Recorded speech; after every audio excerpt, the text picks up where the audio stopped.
बच्चों एक्सरसाइज 5.2 में question number 4 का सलूशन करना है। क्वेश्चन नंबर 4 भी हमसे कह रहा है कि हम आपको कॉम्प्लेक्स नंबर दे रहे हैं, आप उसको पोलर फॉर्म में चेंज करिए। तो आइए सीखते हैं, अगर हमको कॉम्प्लेक्स नंबर मिल जाए तो हम उसको किस तरह से पोलर फॉर्म में चेंज करते हैं। तो बच्चों पोलर फॉर्म में चेंज करने का हमारे पास फार्मूला होता है z equal to r cos theta plus i sine theta, i r sine theta, ये फार्म होता है बच्चों। तो इसमें चेंज करने के लिए सबसे पहले आपको ज़रूरत पड़ेगी आर की और ज़रूरत पड़ेगी थीटा की। यदि आपको आर और थीटा मिल जाता है तो आप कॉम्प्लेक्स नंबर को पोलर फॉर्म में चेंज कर सकते हैं। तो आइए किस तरह से हम आर और थीटा फाइंड करते हैं ये बात सीखते हैं। तो सबसे पहले देखिए कॉम्प्लेक्स नंबर का जो हमारे पास फार्मूला होता है वो फार्मूला हमारे पास है x प्लस आई वाई। तो अब हमको क्या करना होगा, क्वेश्चन से अपने स्टैंडर्ड फार्मूले की कंपेयरिंग करते हैं। तो x के प्लेस पे हमारे पास है -1 और y के प्लेस पे कुछ नहीं है तो 1 तो मान ही लेते हैं। तो इस तरह से आपके पास जो पॉइंट फाइंड होते हैं बच्चों को, पॉइंट हमारे पास है x comma y equal to -1 comma 1। तो अब इस तरह से सबसे पहले इसमें बच्चों r फाइंड करते हैं। r क्या होता है, मॉडुलस होता है। मॉडुलस निकालने का फार्मूला भी आपने पहले सीख लिया, लेकिन आज फिर दोबारा देखते हैं। मॉडुलस को r से डिनोट करते हैं, वैसे आप इसको मॉड z से भी डिनोट कर सकते हैं, r से डिनोट कर सकते हैं। इसका फार्मूला आपके पास होता है √x² प्लस y², यानी r इजिकल टू x की वैल्यू आपके पास है -1, इसका स्क्वायर करेंगे, y की वैल्यू 1 है, इसका स्क्वायर करेंगे, r इजिकल टू आपके पास बनेगा 1 + 1, यानी r की वैल्यू आपके पास √2 होगी। इस तरह से आपने इसमें r की वैल्यू फाइंड कर दिया है, लेकिन आपको और चाहिए थीटा। थीटा कैसे फाइंड करते हैं, उससे पहले आपको फाइंड करना होगा बच्चों, हमें इससे पहले एल्फा की वैल्यू फाइंड करना होगा। tan अल्फा इजिकल टू होता है mod y/x। अब इसमें से दोनों वैल्यू आप डाल सकते हैं। y की वैल्यू आपके पास कितनी है, 1 है, लेकिन x की वैल्यू -1 है। इसका जैसे हल और सलूशन करेंगे तो यहाँ -1 फाइंड होगा, लेकिन मॉड जो है माइनस को जल्दी बाहर कर देता है, इसलिए इसमें हम कह सकते हैं tan अल्फा इजिकल टू 1 होगा। अब आइए बच्चों देखते हैं, tan अल्फा की वैल्यू हमारे पास 1 आ चुकी है। 1 tan में किसकी वैल्यू होती है, tan 45 की वैल्यू होती है। इसको रेडियन में चेंज कर देते हैं। रेडियन में चेंज करने के लिए आपको करना होगा π/184 से मल्टीप्लाई, इसे कैंसिल करेंगे, 4 टाइम में कैंसिल हो जाएगा। tan अल्फा की वैल्यू हमारे पास tan π/4 फाइंड होती है, मतलब अल्फा π/4 आपको फाइंड हो जाता है। अब आगे क्या करना है, हम किस तरह से थीटा के आसपास पहुंचेंगे। थीटा के लिए सबसे पहले आपको ये तय करना होगा जो आपके पास कॉम्प्लेक्स नंबर है वो किस क्वाड्रेंट में है। क्वाड्रेंट आपको पता है बच्चों, क्वाड्रेंट आपके पास 4 होते हैं, फर्स्ट सेकंड थर्ड 4। तो अब आप देखिए हमारे पास जो कोऑर्डिनेट है वो माइनस प्लस है, माइनस और प्लस। माइनस प्लस किस क्वाड्रेंट में होता है, सेकंड क्वाड्रेंट में, यानी कि हमारा जो कॉम्प्लेक्स नंबर है वो सेकंड क्वाड्रेंट में लाई कर रहा है। सेकंड क्वाड्रेंट के लिए अब आप देखिए, फर्स्ट क्वाड्रेंट के लिए हमारे पास थीटा जो अल्फा के इक्वल होता है, लेकिन सेकंड क्वाड्रेंट में थीटा π-अल्फा के इक्वल होता है। ये बच्चों फार्मूले होते हैं। यहाँ पर थर्ड क्वाड्रेंट में अब अगर जाते हैं आप तो यही आपके पास केवल माइनस में हो जाएगा। अगर थीटा है, मतलब अगर फोर्थ क्वाड्रेंट में होते हैं तो फर्स्ट क्वाड्रेंट वाले को केवल माइनस में कर देते हैं। तो अब हमारे पास जो कंडीशन है वो आप समझ कर रहे होंगे कि जो हमारे पास कॉम्प्लेक्स नंबर है z equal to -1 plus I lie इन किसने, सेकेंड क्वाड्रेंट। ये हमारा सेकेंड क्वाड्रेंट से लाई कर रहा है। सो आप कह सकते हैं, so theta is equal to second quadrant के लिए π-अल्फा होगा। यहाँ पाई की जगह पाई, अल्फा की जगह π/4। इसका एलसीएम लेके सलूशन कर लीजिए तो थीटा इज इक्वल टू 4π - π/4, यानी कि 3π/4। इस तरह से थीटा की वैल्यू हमारे पास कितनी फाइंड हो गई बच्चों, 3π/4। ये आपके पास थीटा की वैल्यू है और आपके पास अल्फा की वैल्यू भी फाइंड हो चुकी है। अब आप क्या कर सकते हैं बच्चों, इसकी पोलर फॉर्म में इसको शो कर सकते हैं। तो पोलर फॉर्म में शो करने के लिए आइए देखते हैं बच्चों किस तरह से पोलर फॉर्म में शो करते हैं। पोलर फॉर्म के लिए आप सीधे करेंगे, देखिए बच्चों, z equal to r cos theta plus IR sin theta. यहाँ पर r की वैल्यू आप डाल सकते हैं, r की वैल्यू आपके पास √2 है और यहाँ cos थीटा की वैल्यू आपके पास यहाँ 3π/4 है और प्लस IR की वैल्यू √2 है, साइन थीटा की वैल्यू 3π/4 है। इस तरह से z इक्वल टू √2 कॉमन ले सकते हैं और आपके पास जो कंडीशन आएगी वो cos 3π/4 के साथ प्लस I sin 3π/4 आएगा। इस तरह से आपने बच्चों देखा, जो हमारे पास कॉम्प्लेक्स नंबर था उसको हमने पोलर फॉर्म में चेंज कर दिया। यही आपसे क्वेश्चन चाहता था। क्वेश्चन नंबर 5 देखते हैं बच्चों। क्वेश्चन नंबर 5 हमारे पास है z इक्वल टू -1 -i। इसको भी हमें पोलर फॉर्म में ही चेंज करना है। इसके लिए आइए बच्चों किस तरह से करते हैं देखते हैं। सबसे पहले आप z इक्वल टू नोट करेंगे x प्लस iy। इसके बाद इसको इक्वेशन नंबर फर्स्ट, इसको इक्वेशन नंबर सेकंड डिक्लेयर करेंगे। आप कंपेयर करेंगे इक्वेशन फर्स्ट एंड सेकंड से। x के प्लेस पे -1 है तो y के प्लेस पे आपके पास भी -1 है।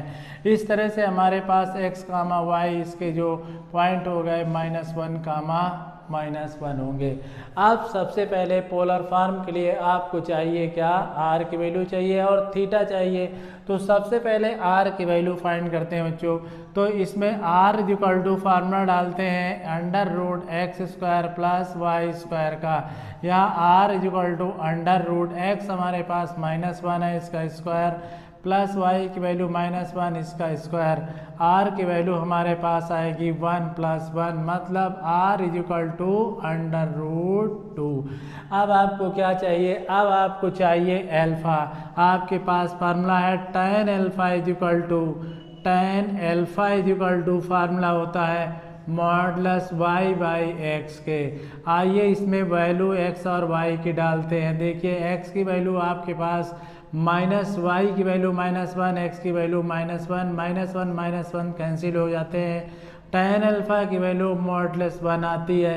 इसको बाहर आप मॉड से निकालना चाहें तो निकाल सकते हैं।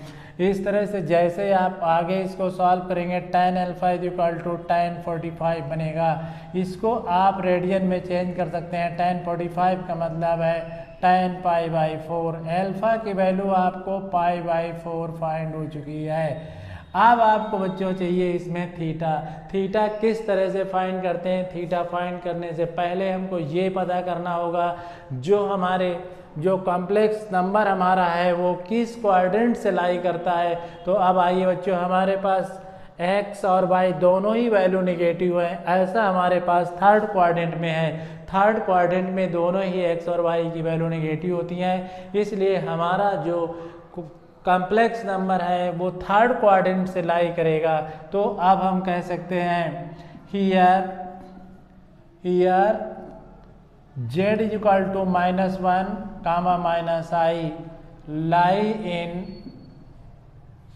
लाई इन थर्ड क्वाड्रेंट मतलब हमारा जो कॉम्प्लेक्स नंबर है वो थर्ड क्वाड्रेंट से लाई कर रहा है। जब थर्ड क्वाड्रेंट से लाई करता है तो उसके लिए थीटा की वैल्यू फाइंड करने के लिए हमारे पास कंडीशन होती है थीटा इक्वल टू -π अल्फा, या फिर थीटा इक्वल टू -अल्फा की वैल्यू डालते हैं π हमारे पास π/4। इसका जैसे ही सलूशन करते हैं तो -4π -π डिवाइड में 4। ऐसे ही इसका माइनस करने के बाद जो हमारे पास हल और सलूशन आएगा 3π/4। अब आपको चाहिए पोलर फॉर्म। पोलर फॉर्म के लिए फार्मूला यूज करते हैं तो z इक्वल टू होता है r cos theta plus IR sin theta. अब यहाँ पर r और थीटा की वैल्यू डालते हैं। r की वैल्यू √3 है, √2 है और यहाँ पर थीटा की वैल्यू π/4 4 है। यहाँ पर थीटा की वैल्यू बच्चों देखिए आपके पास -3π/4 है। यहाँ पर आई के प्लेस पे आई, आर के प्लेस पे √2 और थीटा के प्लेस पे फिर एक बार आप डालेंगे माइनस में 3π/4। अब इसमें से केवल आप कर सकते हैं तो इसमें r यानी √2 कॉमन ले सकते हैं, बाकी इस क्वेश्चन में आप कुछ नहीं कर सकते। √2 ब्रैकेट में cos माइनस का 3π/4 और प्लस का i साइन माइनस का 3π/4। इस तरह से आपने कॉम्प्लेक्स नंबर को पोलर फॉर्म में चेंज कर दिया और क्वेश्चन नंबर आपका 5 बिट डन हो गया। क्वेश्चन नंबर 6 से स्टार्ट करते हैं बच्चों। क्वेश्चन नंबर 6 में आपके पास है z = -3। कॉम्प्लेक्स नंबर हमारे पास -3 है, इसको हमें पोलर फॉर्म में चेंज करना है। तो आइए सबसे पहले हमें जो कंडीशन इसकी है वो देखते हैं। कंडीशन हमारे पास z = x + iy की होगी। अब इसमें हम कंपेयर करते हैं, वैसे आप इसको आगे नोट कर सकते हैं -3 प्लस यहाँ पर 0i और कंपेयर कर सकते हैं इक्वेशन फर्स्ट और सेकंड से। यहाँ पर x की वैल्यू -3 हुई, y की वैल्यू आपके पास 0 हुई। जैसे ही आप इसके कोऑर्डिनेट लेते हैं तो -3, 0 फाइंड होते हैं। अब आपको चाहिए पोलर फॉर्म के लिए सबसे पहले आपको r की वैल्यू चाहिए, इसके बाद चाहिए थीटा। सबसे पहले आप r की वैल्यू फाइंड करते हैं। मॉडुलस फाइंड करने के लिए फार्मूला डालते हैं r = √x² + y²। r x की वैल्यू आपके पास ऑल ओवर -3 है, इसका स्क्वायर 0 का स्क्वायर कर दिया। इस तरह से ये -3 का स्क्वायर 9 हो जाएगा, +0 का कोई मतलब नहीं बनता। इस तरह से इसका जो हम मॉडुलस r = 3 फाइंड कर चुके हैं। अब आपको बच्चों थीटा चाहिए। थीटा फाइंड करने के लिए सबसे पहले आपको अल्फा चाहिए। तो अब आपके पास फार्मूला होता है tan α मॉडुलस के अंदर y/x। वैल्यू डाल देते हैं y और x की। y की वैल्यू हमारे पास 0 है और x की वैल्यू -3 है। जैसे ही आप इसका सलूशन करते हैं तो tan α की वैल्यू आपके पास -0 फाइंड होती है, लेकिन जैसे मॉडुलस के बाहर आता है 0 तो 0 पॉजिटिव हो जाता है।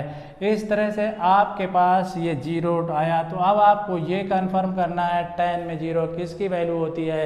तो पता चला है कि 0 tan 0 की ही वैल्यू होती है। तो इस तरह से अल्फा की वैल्यू आपके पास कितनी फाइंड हो गई बच्चों, 0।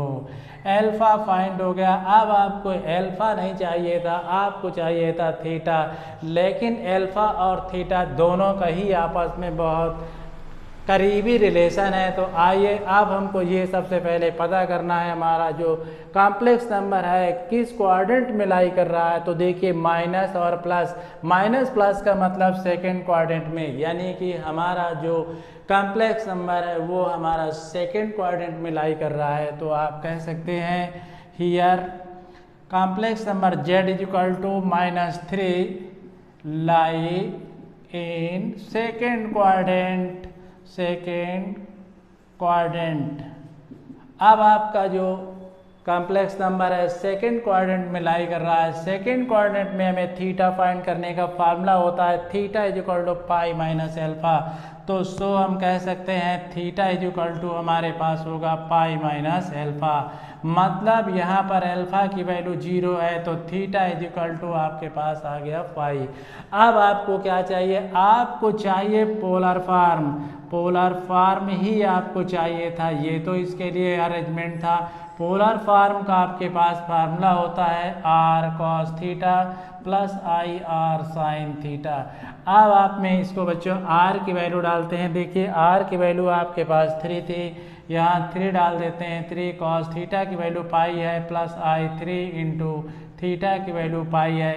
इस तरह से z = 3 कॉमन ले लेते हैं, cos pi plus i sin पाई।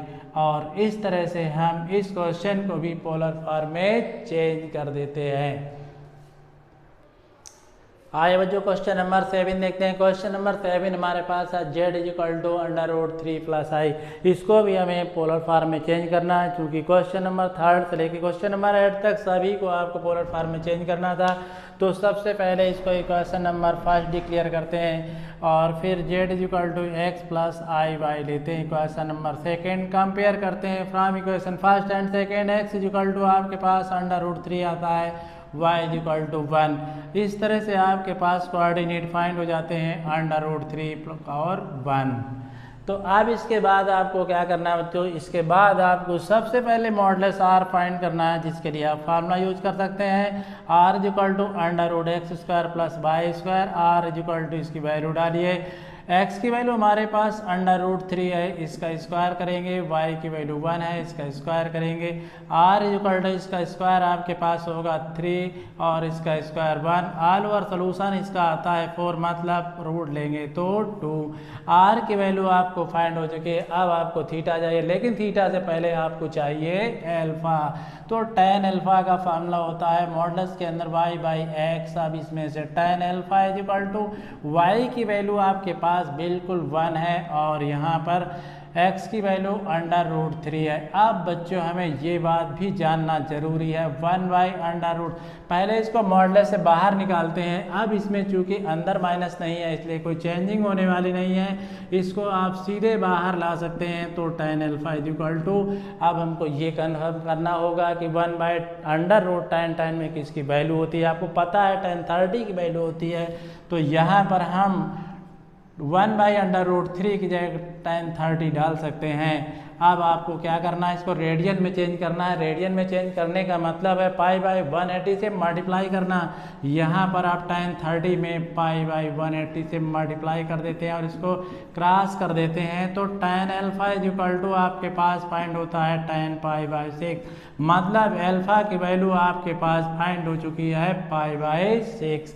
इस तरह से अब आपको अल्फा नहीं चाहिए था, आपको चाहिए थीटा। लेकिन अब आपको ये कंफर्म करना है आपका जो क्वाड्रेंट है वो कहाँ पर है। तो ये दोनों पॉजिटिव हैं, फर्स्ट क्वाड्रेंट में होगा। जब फर्स्ट क्वाड्रेंट में होगा तो आप इसमें कह सकते हैं here z equal to √3 + i lie in first quadrant. अब ये जो हमारे पास है, हमारे जो कॉम्प्लेक्स नंबर है फर्स्ट क्वाड्रेंट में लाई कर रहा है, इसलिए आप कह सकते हैं theta equal to alpha equal to कितना आया π/6। मतलब अब आपको यहाँ पर थीटा की वैल्यू फाइंड हो चुकी है। अब आप केवल पोलर फॉर्म में इसको चेंज करना है। कैसे पोलर फॉर्म में चेंज करेंगे, देखिए बच्चों फार्मूला डाल दीजिए यहाँ। तो पोलर फॉर्म के लिए z इक्वल टू r को बाहर करिए और cos theta + i sin theta. Theta की वैल्यू r की वैल्यू यहाँ डाल देते हैं। थीटा हमारे r की वैल्यू हमारे पास 2 है और थीटा की वैल्यू आप देखिए इसमें π/6 है, प्लस i sin π/6 है। इस तरह से ये क्वेश्चन भी आपने डन कर दिया। जो लास्ट क्वेश्चन हमारे पास है इस एक्सरसाइज का question number 8, z equal to i। इसको भी हमें पोलर फॉर्म में चेंज करना है। तो आइए देखिए, इसको पहले सिस्टमेटिक ढंग से इसको चेंज कर लीजिए। आप इसको लिख सकते हैं 0 + i, मतलब अब आपको इसमें कंपेयर करने में कोई प्रॉब्लम जाने वाली नहीं है। ये इक्वेशन फर्स्ट है, इक्वेशन सेकंड है। अब इससे कंपेयर करते हैं, x की वैल्यू 0 और y की वैल्यू 1 फाइंड होती है। तो इस तरह से आपके पास कोऑर्डिनेट 0, 1 फाइंड हो जाते हैं। पोलर फॉर्म के लिए आप जानते हैं सबसे पहले आपको r चाहिए यानी मॉडुलस चाहिए, उसके बाद आपको थीटा चाहिए। तो थीटा से पहले आपको अल्फा चाहिए। तो चाहिए पहले हम फाइंड करते हैं modulus r equal to √x² + y², जैसा फार्मूला यूज करते हैं। यहाँ पर x की वैल्यू आपके पास 0 है, y की वैल्यू 1 है। तो इसको आगे सॉल्व करते हैं तो यहाँ 0 + 1 मिलता है। ऑल ओवर जब इसको बाहर करेंगे तो सीधे 1 आएगा। r की वैल्यू आपके पास 1 फाइंड हो चुकी है। अब आपको चाहिए बच्चों अल्फा की value. tan alpha equal to modulus y/x होता है। यहाँ पर आप वैल्यू डाल सकते हैं। y की वैल्यू आप देखिए कितनी है 1, x की वैल्यू कितनी है 0। मतलब इस तरह से आप कह सकते हैं tan alpha equal to infinite. Modulus के बाहर निकालिए इसको, मॉड से बाहर जैसे आएगा tan alpha is equal to infinite. अब आपको बच्चों ये बात पता होनी चाहिए इनफाइनाइट tan में किसकी वैल्यू होती है, तो ये tan 90 की वैल्यू होती है। तो यहाँ पर हम डाल सकते हैं tan 90, यानी tan अल्फा की वैल्यू हो गई tan 90 का मतलब π/2, π/180 से मल्टीप्लाइड 9 2 जा कैंसिल कर दिया, तो tan अल्फा की वैल्यू आपके पास tan π/2 फाइंड हुई, मतलब अल्फा की वैल्यू π/2। अब आपके पास जो हमारे कॉम्प्लेक्स नंबर है वो फर्स्ट क्वाड्रेंट में लाई कर रहा है। चूँकि हमारे पास दोनों ही कोऑर्डिनेट में x और y की वैल्यू पॉजिटिव है, तो हम यहाँ कह सकते हैं here z is equal to i lie in first quadrant.